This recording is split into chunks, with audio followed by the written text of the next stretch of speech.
তোমার আম্মুর heart attack হয়েছে, তবে এখন একটু স্টেবল। আম্মু বেঁচে থাকবে তো?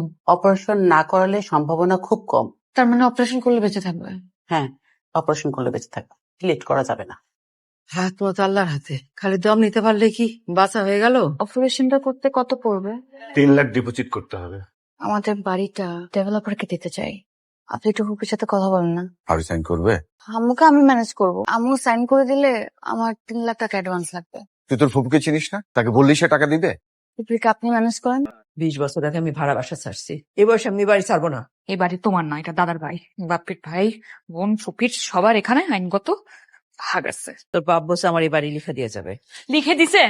না দিক, আমি ছাড়বো না এই বাড়ি। এই যে কার খাবার, আমার না ওর? তোমার খাবারের প্রতি লোভ একটু কমাও তো আম্মু, ওজনটা কমাইতে হবে। কয়দিন আর বাঁচবো, বেশি তো কিছু চাই না। একটু ভালো মন্দ খাইলাম আর একটু ঘুরতে গেলাম, এই তো। এসব কিছু চলবে না, নিয়ম মেনে চলবে। সুস্থ হইতে হবে তোমার। তুই এখানে কেন? খাচ্ছি, এই জন্য আমার রান্না তোমার ভালো লাগে না? এই জন্য তোরে চাবি দেওয়া হয়েছে? তোরে আমি আগেও মানা করছিলাম কোন ধরনের খাবার নিয়ে এই বাসায় ঢুকবি না। আন্টিকে আমি ছোটবেলা থেকে চিনি, আন্টির প্রতি আমার একটা দায়িত্ব আছে। আমার মা, ভালো মন্দ আমি বুঝবো। একদিন কাচ্চি খালে কিছু হয় না। তুই কি পাগল? ডাক্তার ওজন কমাইতে বলছে। আর উনি কি মোটা নাকি? আমিও তো সে কথা বলছি, আমি তো মোটা না। আমার বাসা থেকে বাইরে না। বাইরে না। আন্টি বলে তখন যাবো। আর খবরদার এখানে আসবি আন্টি, না। আপনি তোর এখানে কথা নিয়ে যা তোর সাথে। সেখানে তো 10 লাখ টাকা সেটেলমেন্ট পেমেন্ট লেখা।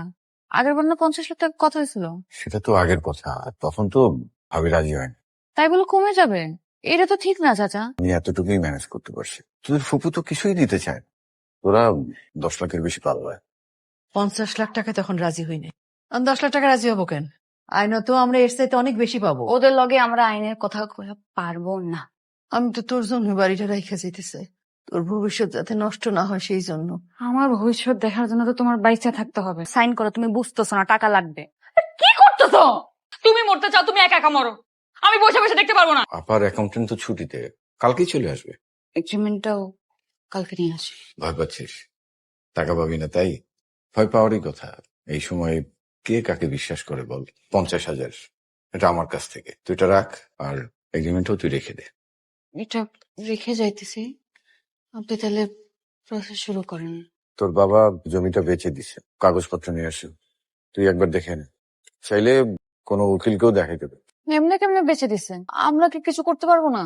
চাচা, আপনি যদি আমাকে অন্তত 2.5 লাখ টাকা দেন, আমি আপাতত অপারেশনটা সারি, আর তারপর না হয় এইসব ঝামেলার সমাধান হবে।